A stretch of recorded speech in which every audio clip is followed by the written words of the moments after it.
சத்தியமங்கலத்தில் நூல்கோல் அதிக விளைச்சல் கண்டுள்ளதால் விவசாயிகள் மகிழ்ச்சி அடைந்துள்ளனர். முழு மானியம் வழங்கி விவசாயிகளுக்கு துணை நிற்கும் முதலமைச்சர் செல்வி ஜெயலலிதாவுக்கு விவசாயிகள் நன்றி தெரிவித்துக் கொண்டனர். தமிழகத்தில் இரண்டாம் பசுமை புரட்சியை ஏற்படுத்திய முதலமைச்சர் செல்வி ஜெயலலிதா மானியத்துடன் கூடிய பல்வேறு வேளாண் திட்டங்களை செயல்படுத்தி வருகிறார்.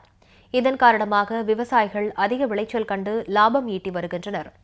இந்நிலையில் ஈரோடு மாவட்டம் சத்தியமங்கலம் அருகே மலைப்பகுதியில் உள்ள கிராமங்களில் சுமார் 50 ஏக்கர் பரப்பளவில் மருத்துவ குணம் கொண்ட நூல்கோல் பயிரிடப்பட்டுள்ளது. 50 நாள் விளைச்சலுக்கு பிறகு அறுவடை செய்யப்படும் இந்த நூல்கோல் தற்போது நல்ல விளைச்சல் கண்டுள்ளது.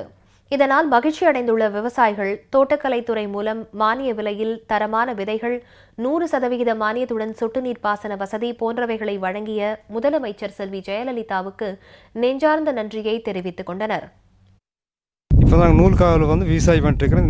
அதை உழவு ஓட்டி பயிர் ஒரு 20 நாள் பயிர் வந்துடுங்க. மறுபடியும் அதை அந்த பயிரை பிடுங்கி நடு பண்ணாங்க. ஒரு 55 நாள்லேருந்து 60 வரைக்கும் எடுக்கலாங்க. நூல்கோல் ஒரு 5 டன் எடுக்கலாங்க. அம்மா விவசாயத்துக்கு நல்லா மானியம் கொடுக்குது அதுங்க. அதனால நல்லா விரும்பி விவசாயம் செய்யலாம். மேட்டுப்பாளையம் மற்றும் கேரள மாநிலத்திலிருந்து வரும் ஏராளமான வியாபாரிகள் நூல்கோலை கிலோ 10 ரூபாய் முதல் 30 ரூபாய் வரை கொள்முதல் செய்வதால் விவசாயிகள் மகிழ்ச்சி அடைந்துள்ளனர்.